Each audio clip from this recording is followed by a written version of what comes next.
Well, if you ride the subway every day, you'll probably already think the air you're breathing in the platform is dirty. Yeah, but in case there was any doubt in your mind, Fox 5's Duarte Geraldino has the results of new research proving just how bad that air is to breathe in. This study covered the commute of some 3 million New Yorkers who live in Brooklyn, Queens, Manhattan, and the Bronx. There are many findings, but the gist of it is the longer your commute, the less healthy it is. NYU researchers suggest the next time you ride, wear an N95 face mask. I have a little bit of trouble breathing. Yeah, it's not as good. It's not as what? It's too humid and hot. According to the newly published study, concentrations of fine particulate matter pollution in the subway system can be up to 15 times worse than World Health Organization guidelines allow. It's always hot in this station, for real. Like there's no AC at all. It's just hot. NYU professor Masad Kandahari co-authored the study. These particles are a byproduct of abrasion of metallic elements within the system. Let's say the rail and the wheels, the brakes, and so on and so forth. Researchers say these particles can enter your lungs, bloodstream, and cause respiratory and cardiovascular diseases that, in extreme cases, can be deadly or aggravate pre-existing conditions. Interestingly enough, it not only affects the lung but the heart.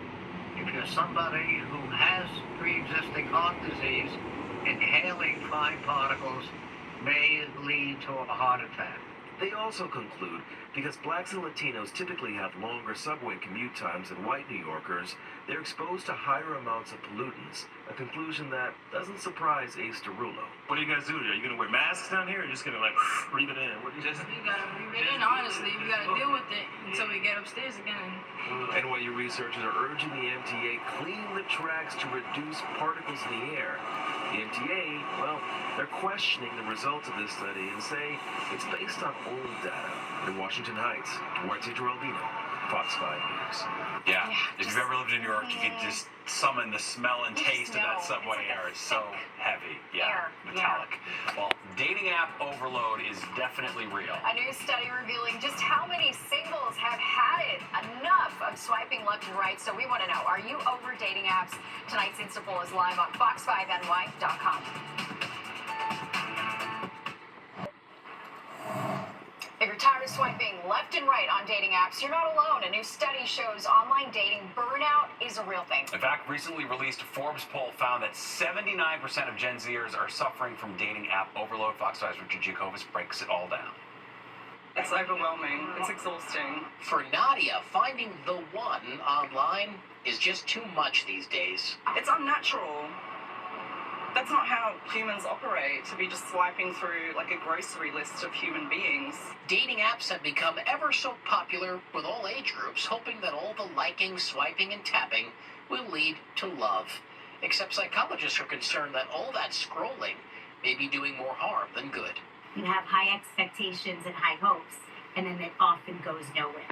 It's being dubbed the dating app burnout, and it appears that more and more people are feeling its effects while attempting to find the perfect person, the one who just fits. There's a tremendous amount of emotional burnout and anxiety and extra levels of depression sometimes that we can see when people become so disappointed by these apps. You're just swiping, you can't really find anything that's working out.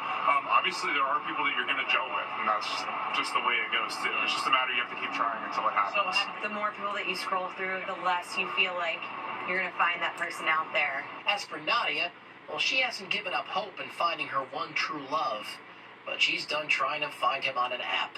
It's daunting. It's not it.